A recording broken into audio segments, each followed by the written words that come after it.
Well, I'm at that place. I can never quite resist this particular place. I'm on my way home now. I'm there. Hi.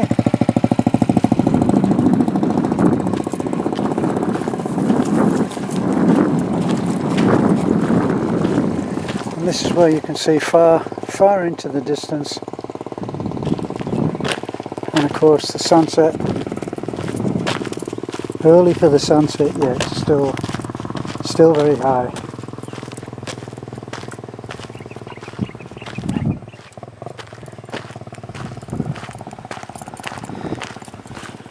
I started off with 6 and later 7 dogs, but now I'm back to my 2 Old Faithfuls. There's Red and Poggy in the distance.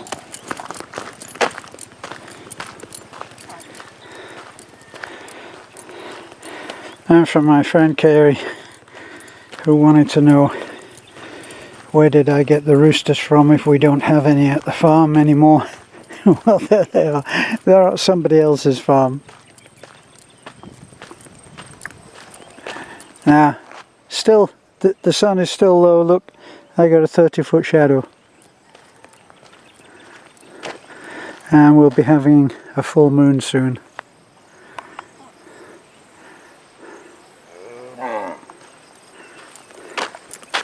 What are we?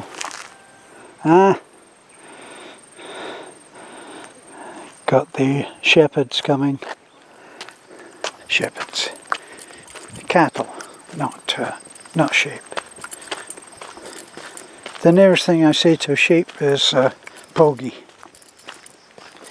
It looks like they're getting a little impatient with me and thinking that I should be speeding up.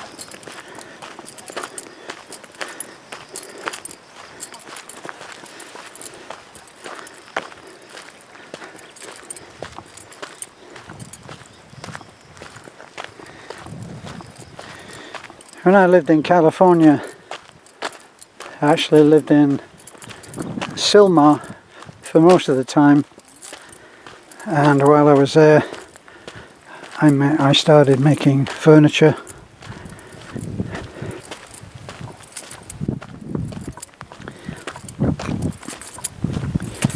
First of all, I got a job with somebody. When I arrived there, I quickly found a job putting up closets, cabinets, and they would be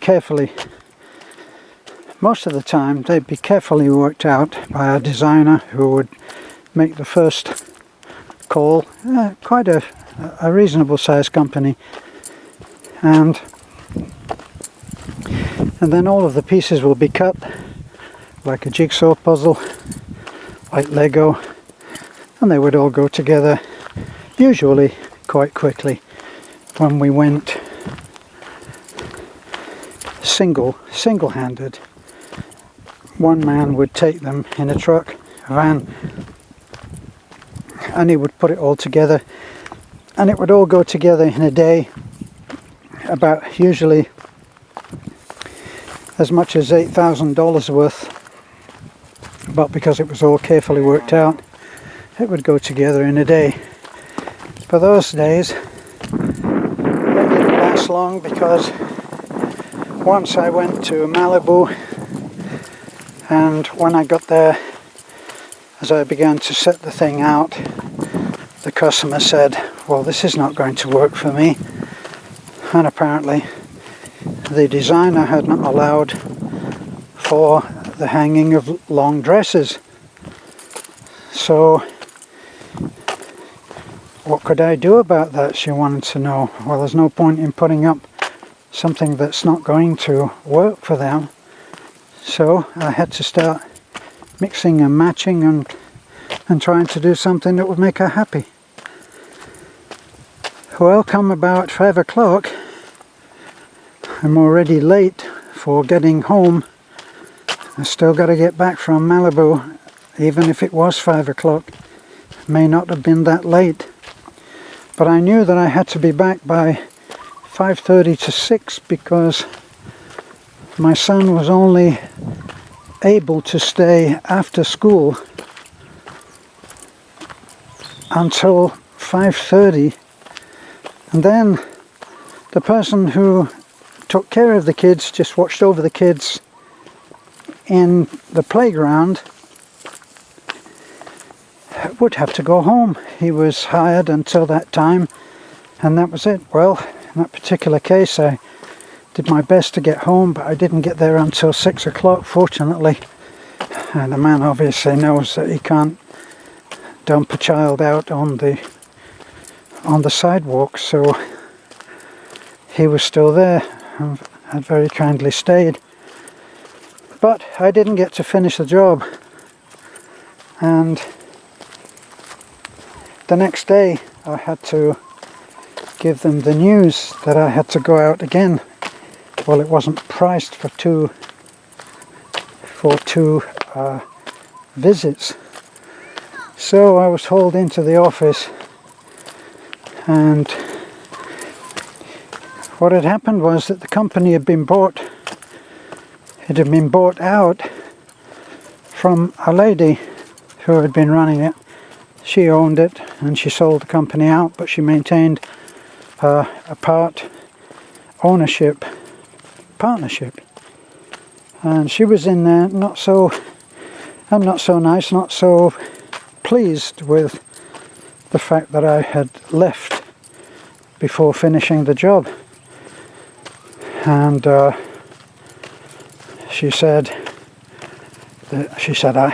to me, I could have put up $8,000 worth of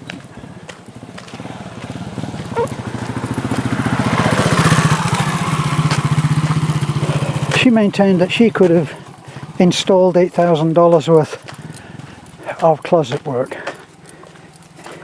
in a day.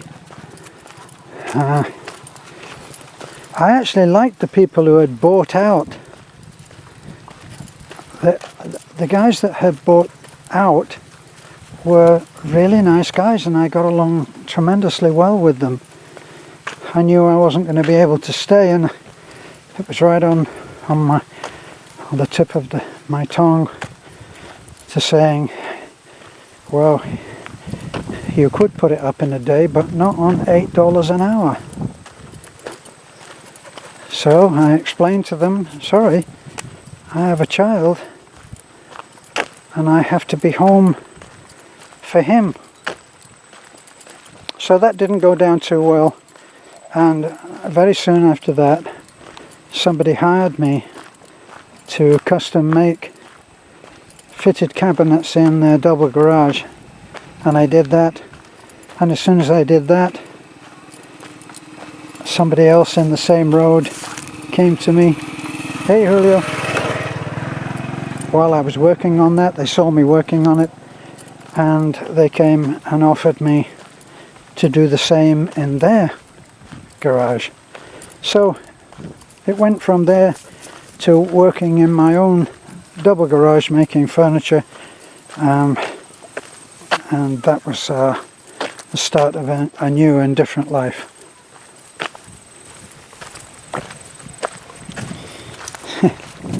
Look at these guys. And soon after that,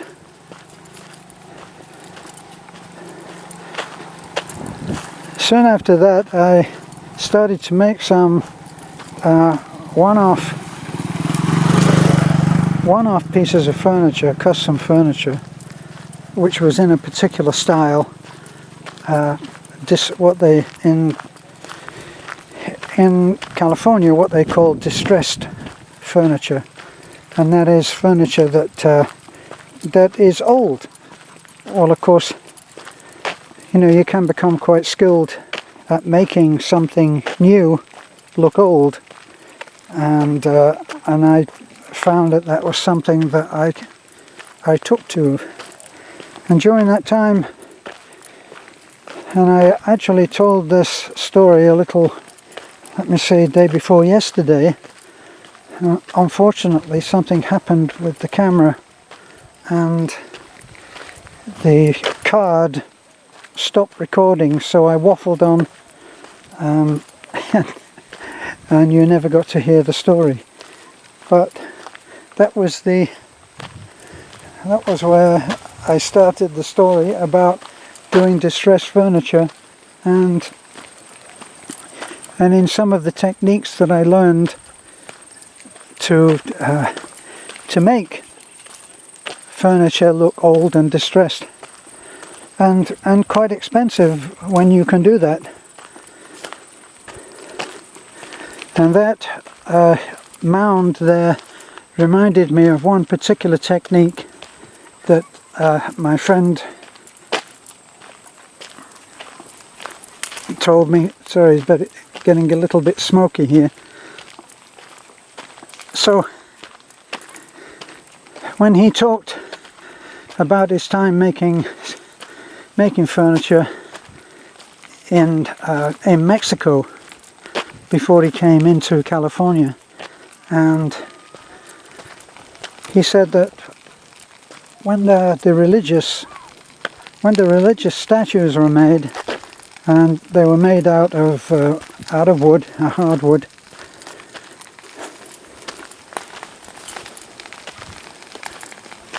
And you hear the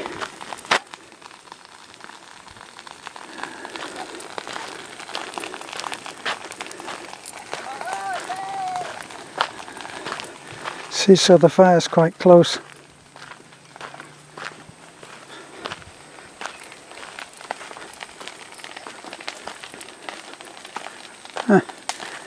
I can hear it, but I can't see it.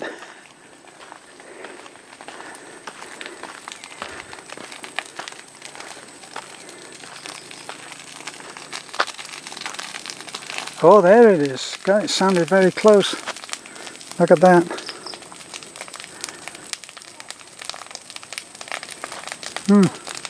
That looks like it's a little bit close to where we're going to walk.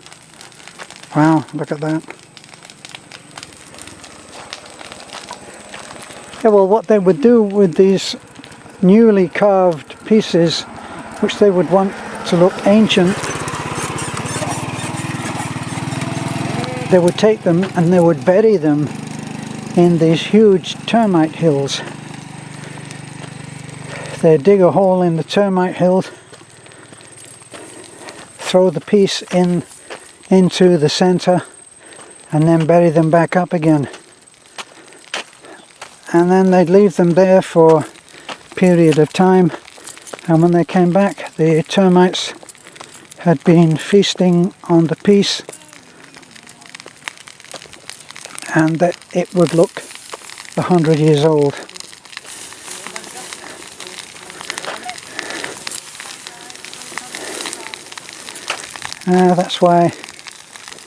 That's why we have fires. These kids have been setting the fires. I don't know who they are.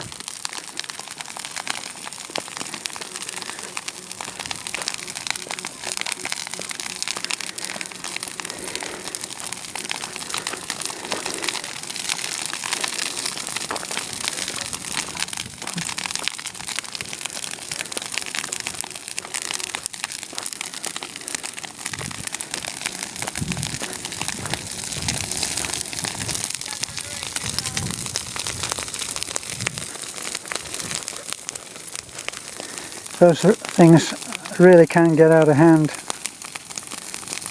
given the little wind. There's very little wind. If you look at the trees, look up at the trees, hardly any wind, so they'll stay almost where they are. Very little.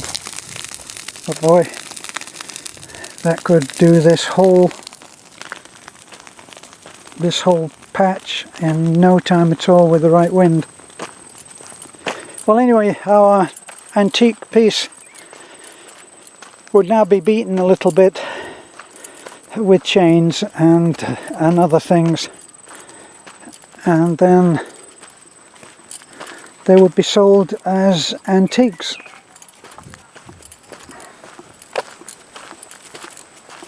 As period pieces.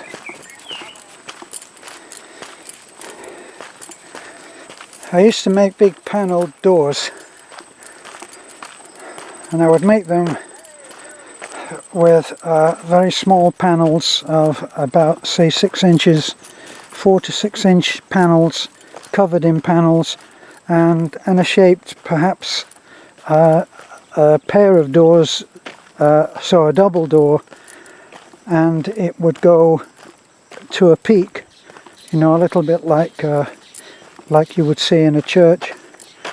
I'd make that, and then one of the things that you could do to make it have that look about it would be to beat it with a paddle that you would make up, and the paddle would have drywall screws driven through so that they were like this,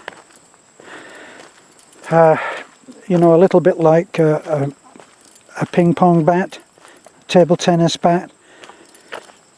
And you would make that up, and then you would beat it, and it would look as if it had wormholes in it, and just beat it, and then you could throw it out in the yard and put salt water on it. Obviously the ideal is seawater, and then you just drench it in seawater and you leave it out in the sun, keep drenching it in seawater, beating it, wormholing it, and putting in faux splits, making it look as if it had splits in it.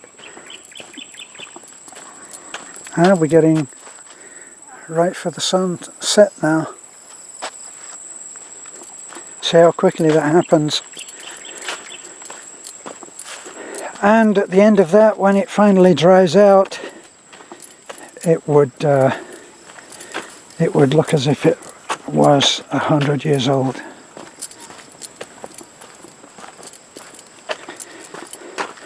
And those doors would be used as pieces of decoration. So to have a piece of a pair of unique doors hung on a wall in an imposing house would be a designer feature. Okay, well the sun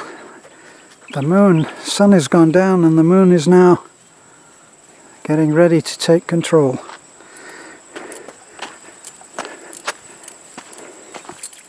There's Julio's carabao.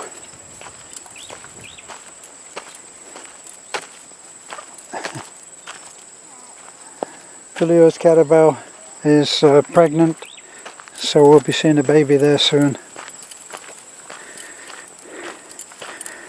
Okay, well, that's me almost home. I'll say bye for now. Don't forget to like, comment, subscribe. Always something happening on our channel. And there's Poggy. Poggy! And Red. Red is always the faithful one. Okay, bye for now.